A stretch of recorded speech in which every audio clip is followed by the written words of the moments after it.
কথা হয়, কথোপকথন হয় না, হলে ইতিহাস হতো।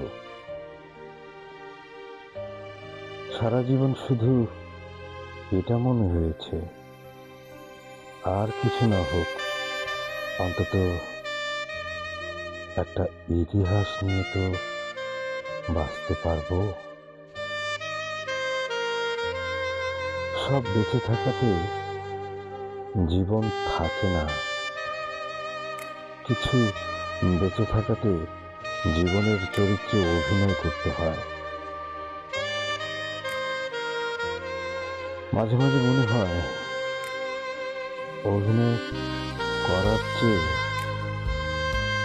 অভিনয়হীন বেঁচে থাকা বড় কঠিন।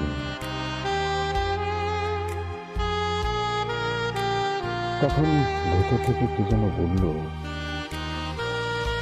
সত্যের শিল্পটা কখনোই অধরা নয়।